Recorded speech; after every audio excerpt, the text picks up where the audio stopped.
Usually when we talk about paying attention, there's this underlying assumption that we're basically passive receivers, like a security camera or something. Right, like you're just recording. Yeah, exactly. Yeah. You point your eyes at a room, the lens takes in the light, and the brain just records the video feed. And we think, well, there it is. That's reality. It's treated like this very binary mechanical process. Like you're either looking at the room or you aren't. But then you step into the world of cognitive science and neurobiology and even like digital system design.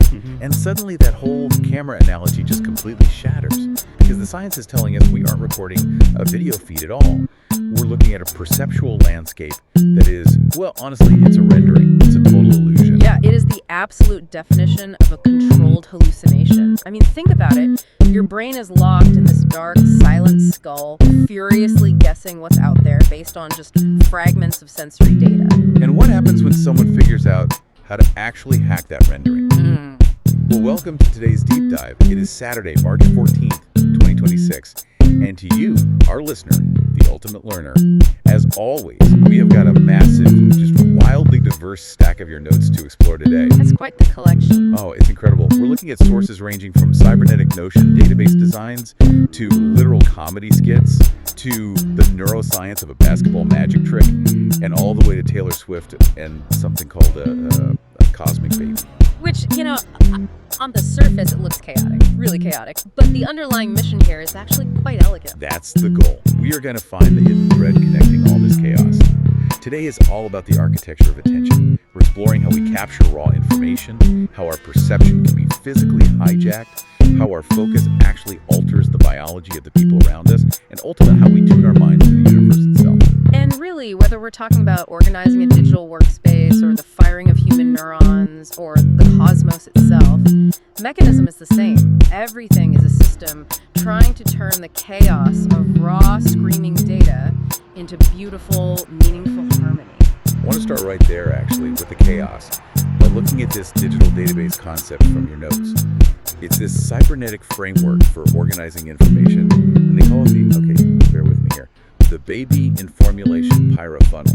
It is quite a mouthful. It really is. Yeah. But the visual metaphor they use with the emojis is just fascinating. It starts with a satellite in outer space pulling down this vast, chaotic noise, then funneling that massive energy through a tornado, and finally distilling it all the way down into a single pure strand of DNA in the petri dish. Which is actually a perfect model of ancient Aristotelian physics, specifically the transition from pile to morphe. Okay, I've heard those terms thrown around, but how do they actually map onto like a satellite in a petri dish? Well, think of Heil as raw, unformed potential. Right, so if you're building a house, Heil is the uncut timber sitting in the forest. It could be anything. So that's the satellite pulling in all the raw data of the universe. Exactly. And morphe, on the other hand, is the structured, usable form. It's the timber after it's been carved into a highly specific dining chair. That's the DNA in the petri dish. You've taken infinite noise and collapsed it into a singular, usable code. Wow, okay. But the most crucial part of that framework's title isn't the funnel, it's the word baby, along with the hidden formula punch inside the word in formulation. Oh, right, like baby formula. Taking raw, indigestible nutrients and synthesizing them into something a growing system can actually use. But why a baby? Like, why is a neonatal mindset the goal when we're trying to process super complex information? Because a baby operates with Shoshin, that's the Zen concept of the beginner's mind. When a baby looks at that wooden dining chair we mentioned, they don't have the neurological filters to say, oh, that's a chair, it is for sitting. They just see the shapes. Exactly. Pure shapes, colors, and textures. They see raw Heil. Because, as we become experts in a field, our vision naturally narrows. Our brains automatically delete data that doesn't fit our established rules just to save energy. So if you want to spot a freak of nature anomaly or a brilliant new idea out in the wild, you have to drop those expert filters. You desperately need that neonatal perception. Okay, let's unpack this because that is incredibly hard to do. Building those filters, like building that predictable model of reality in our heads, it feels safe. And there's this comedy skit in the notes that I think perfectly illustrates the danger of getting trapped in your own model. Oh, the 3D model one. Yes. So a wife walks into a room and asks her husband, honey, why are your eyes always glued to that computer? And the husband, who is furiously typing away, says, I'm fantasizing about you, dear. I'm fantasizing about us. A very dangerous game he's playing there. Truly. So the wife says, well, why don't you do those fantasies to me? And camera pans around to reveal he's building this blocky, terrible, low-resolution 3D model of her on the screen. He is literally prioritizing a safe, controllable simulation over the physical reality of his actual wife standing right next to him. Because the real world is messy, it's unpredictable. But this really raises the stakes of our entire discussion. He's built a model of reality on his screen, just as we build a neurological model of reality in our minds. Right. So if our perception isn't a live video feed, but rather a model we are actively rendering inside our heads, what happens when someone else figures out how to hack your rendering? I am so glad you asked that, because the notes propose this basketball scenario that I really struggle to believe. It's the inevitable dunk. It sounds like magic. It really does. Yeah. The idea is that a basketball superstar could perform a slam dunk in front of billions of people during a live game, and literally no one would see it. To pull it off, the superstar whispers a secret to a key opponent, which causes this massive chaotic argument on the court, a butterfly distraction. Yay. And while everyone is arguing, the superstar just casually walks up and dunks the ball. Yeah. Now, I have to push back on this. You're telling me a 7-foot superstar can dunk in a crowded arena, and human biology allows an entire stadium to just miss it. Not only is it possible, but modern neuroscience explains exactly how it works. It goes back to Neil Seth's concept of the controlled hallucination. Your brain simply doesn't have the bandwidth to process every single photon hitting your retina. Okay. So it predicts the world and only uses sensory data to correct the prediction when absolutely necessary. Yeah, but the ball going through the hoop is a pretty massive sensory data point, isn't it? It is. But humans are evolutionarily hardwired to prioritize social conflict over almost everything else. I mean, a screaming argument is a literal threat to the tribe. If everyone in that arena were wearing eye-tracking glasses during the invisible dunk, the data would show a paradox. What kind of paradox? The viewer's eyes might physically pan right over the superstar dunking the ball, but the trackers would register 0 milliseconds. Wait. So the eye physically sees the light of the dunk, but the brain literally just deletes the footage. Yeah, it's a combination of inattentional blindness and a biological mechanism called saccadic suppression. When your eyes dart quickly from one object to another, say from the scoreboard to the players arguing, they move so fast that the image blurs. Oh, like waving a camera around. Exactly. And to prevent you from getting dizzy, your brain literally cuts the visual feed for a few milliseconds. It edits out the motion blur. Combine that blind spot with a perceptual load that is entirely maxed out by processing the social drama, and your brain simply drops the data packet containing the basketball. You are functionally blind to the ball. That is terrifying, because when the scoreboard changes and suddenly those points appear, people would completely lose their minds. The notes point out this would inevitably spawn wild conspiracy theories. Oh, definitely. People would claim there were stage magicians in the crowd, or that the broadcast cameras and AI tracking software were hacked by a deep state sports cabal. Because it's so much easier to believe in a massive high-tech conspiracy than to accept that human attention is just that fragile. And the hacker doesn't need high tech at all. They just need an understanding of cognitive limits. It's pure social engineering. It reminds me of the second comedy skit in the listener's notes. A guy named Manuel is competing for the same romantic interest as this other guy, Mondov. Right, the pastor skit. Yes, so Manuel acts like a concerned friend and tells Mondov, hey, you should go consult your pastor for guidance. But watch out, they have unusual traditions. You might have to wear a chastity belt backward and eat a whole wheat double bun, triple layer, cheese-only Trinity burger. Which is just an utterly absurd sequence of images. Yes, and that is exactly the point. Mondov's brain is so overwhelmed trying to render the physics of a backward chastity belt and a Trinity burger that his perceptual load is totally maxed out. So Manuel just sneaks right past him and assesses the romantic situation for himself. It's brilliant. Both the basketball player and Manuel are using the exact same weapon. Social engineering via cognitive overload. You don't need magic to turn invisible. You just give the brain too much absurd data to process, and the rendering engine crashes. The butterfly distraction is just a weaponized focal point. But, this realization transitions us to a much deeper question. If our focus can be weaponized to blind us, how does it function when we use it to heal? Like, how does focus operate when it's pointed outward toward connection? Oh, I love this part. The sources highlight that focus isn't just an internal, isolated experience. It's a physical broadcast signal. We're talking about brain-to-brain synchrony, gamma wave synchronization, and heart rate variability, or HRV sync. Yeah, when we deeply listen or connect with someone, our nervous systems quite literally couple together. The listener's brainwaves stop just reacting to the speaker and actually start to predict them. You create a temporary shared neural network. And this shared network physically changes our experience of the world, even our experience of physical pain. The notes mention the gate control theory of pain. The listener shared this anecdote about being in severe, agonizing pain, but experiencing massive relief simply by interacting with a very pleasant, engaging nurse. Right. Now, my instinct is to say the nurse was just a really good distraction, but the notes insist it's about powerful attraction. What's the biological difference there? Well, distraction is an attempt to run away from something negative, right? Which still requires your brain to constantly monitor the threat. Attraction is moving toward love, connection, or pleasure. The gate control theory views the spinal cord as a literal neurological gatekeeper. Okay, a gatekeeper for pain signals. Exactly.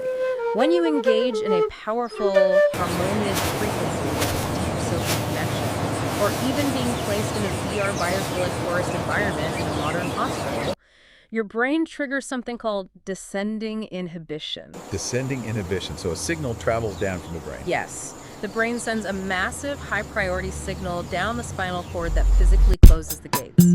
The pain signals from your injury are still firing from your leg or arm, but they hit a locked door in the spine. They never even reach the brain to be rendered into the feeling of pain. Because the priority bandwidth is being totally consumed by the connection with the nurse. That is incredible. But I have to admit, I'm struggling with a thought experiment that sources that takes this idea of broadcast signals to a cosmic extreme. The light years one. Yeah, it asks, if focus is a broadcast signal, what if two people are light years apart in a completely blank, empty universe? Yeah. No other physical forces. Can a tiny thought from one person really affect the other? I mean, it sounds a bit sci-fi to me. It does sound like magic until you apply information theory. Specifically, the key and crane analogy mentioned in the notes. Think about signal amplification. The physical signal crossing those light years, maybe it's a microscopic shift in gravity or a single photon, is infinitesimally weak. That's the key. Okay, so the key makes it across the universe, but it's way too weak to do anything on its own. Correct. A tiny metal key cannot lift a ton of steel beams. But if the receiver's brain, the lock, is tuned to that exact frequency, that tiny key turns the ignition of a massive engine. The crane. The energy to lift the steel beams doesn't travel across the universe from the sender. The tiny signal merely triggers the receiver to generate massive energy from within itself. I see. The receiver is supplying the power. The signal is just the instruction manual. So what does this actually mean for how the universe is built? It strongly aligns with panpsychism. This is the philosophical framework proposing that the universe isn't just dead matter crashing together. It is fundamentally made of thought or information.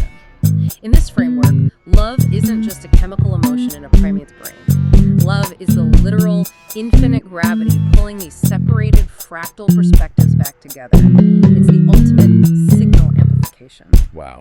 If that's true, if we're all receivers looking for keys, what happens when someone is born with a lock that is fundamentally different from the rest of society?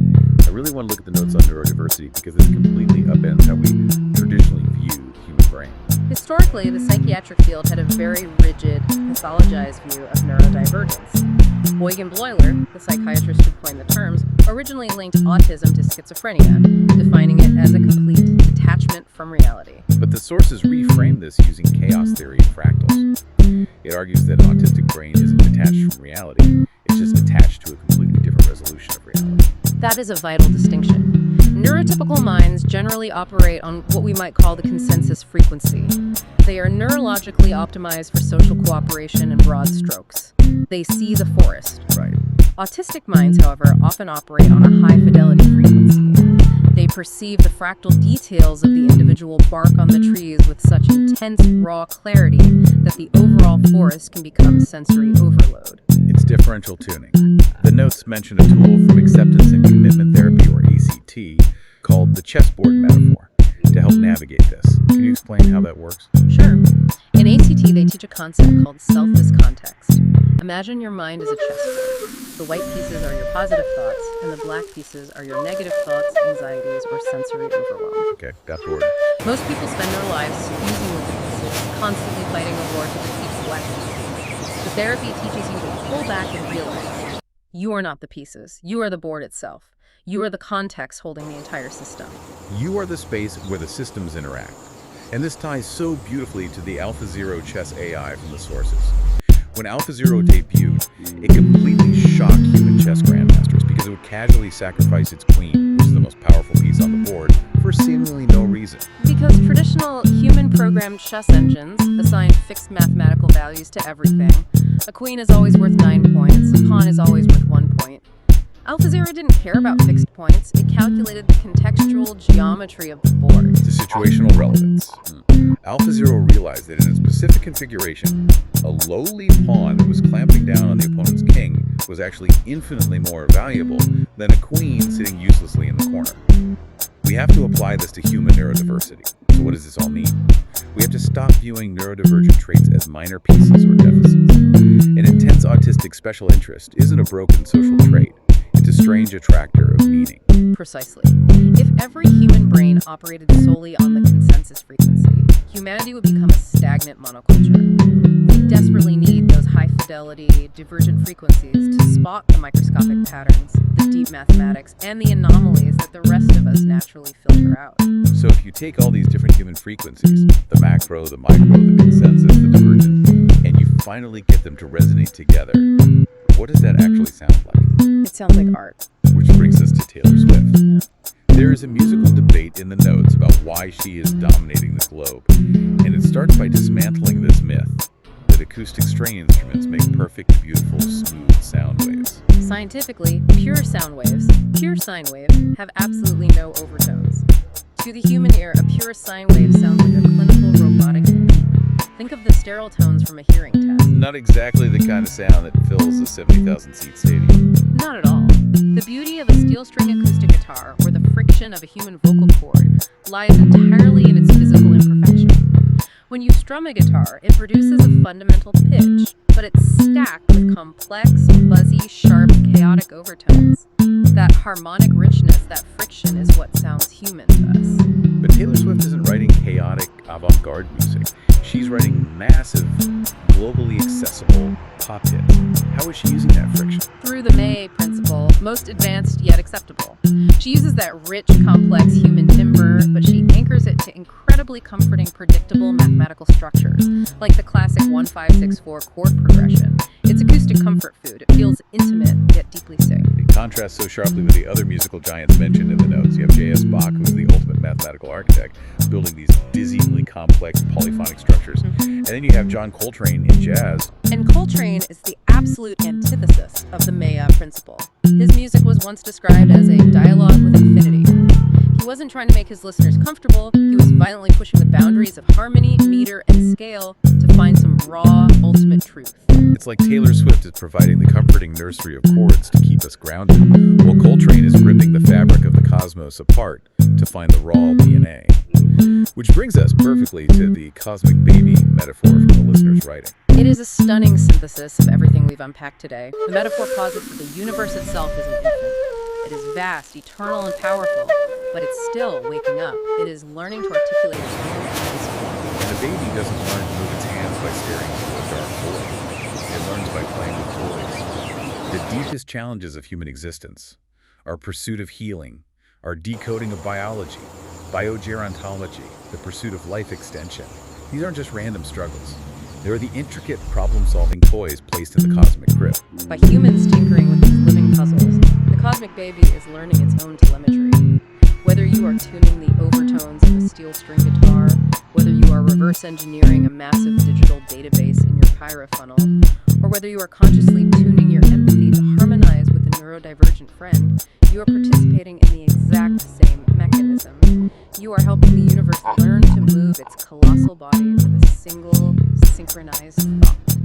What an incredible perspective. I mean, we went from standing in a swirling tornado of raw data, learning to build a digital funnel with a beginner's mind, to understanding how a basketball player hacks our visual rendering engine with a whisper.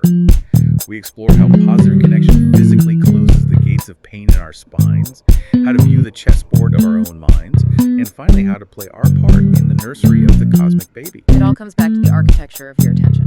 And to you, our listener, the one who provided this incredible stack of notes, remember this. Your unique focus, your specific focal point, is not just passive observation. You aren't a broken camera recording a room. Your attention is an active tuning knob for the universe itself. And that leaves us with a final, lingering thought. Consider the physics of social contagion and brain-to-brain synchrony we discussed today. As you actively listen to this deep dive, your brainwaves physically alter to process and render this information. Based on the physics of resonance, who in your immediate environment is subconsciously tuning into your new frequency right now without you having to say a single word?